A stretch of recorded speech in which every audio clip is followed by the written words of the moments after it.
माननीय supreme court द्वारा 3 कृषि कानून को लेकर एक कमेटी बनाई गई थी, जिसमें अनिल घनवट जो किसान नेता है महाराष्ट्र के,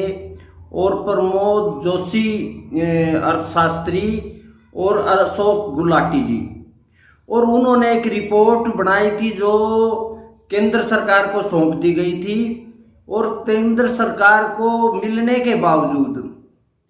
अब माननीय प्रधानमंत्री जी ने 3 कृषि कानून को रद्द कर दिया गया, जबकि उस कमेटी के सामने जो सुप्रीम कोर्ट द्वारा बनाई गई 73 किसान संगठनों ने अपनी राय दी कि 3 कृषि कानून ठीक है, और पूरे देश के 83% किसानों ने इसके 3 कृषि कानून के समर्थन में अपनी बात रखी और उसका समर्थन किया। लेकिन उसके बावजूद माननीय प्रधानमंत्री जी ने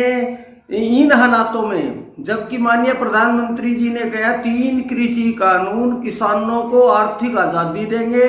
और स्वतंत्रता देंगे, उसके बावजूद 3 कृषि कानून को रद्द कर दिया गया। अब हमारा कहना है, इस रिपोर्ट को अब सार्वजनिक कर दिया अनिल घनवट जी ने। उन्होंने कहा कि ये तो किसानों के हित में थी, और कुछ तथाकथित किसानों ने किसानों की आड़ में जो दिल्ली का घेराव किया और जो उत्पात मचाया, उसके कारण वापिस ले ली, और अब वो रिपोर्ट जारी हुई। हमारा कहना है माननीय प्रधानमंत्री जी से कि देश के 3 करोड़ 30 लाख किसानों ने उसके समर्थन में अम्बी भरी कि ये किसानों को एक आर्थिक आजादी का रास्ता दिया जाएगा। माननीय हमारे युगात्मा शरद जोशी साहब ने 1993 से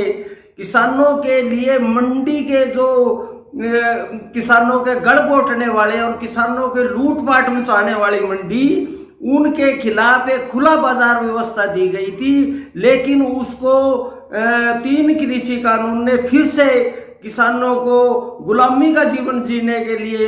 मजबूर हो रहा है। हमारा माननीय प्रधानमंत्री जी से, और जो ये रिपोर्ट आई इसके अनुसार 3 कृषि कानून में संशोधन करके, जैसे एमएसपी की बात थी, इस कमेटी ने भी कहा कि एमएसपी के लिए जो राज्य सरकार है वो स्वतंत्र है कि वो किस तरह से उसको तय किया जाएगा। तो ये जो 3 कृषि कानून रद्द किए गए, इसको दोबारा से लागू किया जाए, और हम उस जो कमेटी है उसका समर्थन करते हैं कि उसमें जो रिपोर्ट दी गई थी वो किसानों के हित में है। किसानों को आर्थिक आज़ादी मिलेगी और किसानों को अपनी फसल और टेक्नोलॉजी और तरह की उसके साथ था, और जो भंडारण की जो काला कानून था उसके ऊपर 9 शेड्यूल से हटा दी जाएगी। तो अब भी हमारा विश्वास है माननीय प्रधानमंत्री जी 3 कृषि कानून को लागू किया जाए।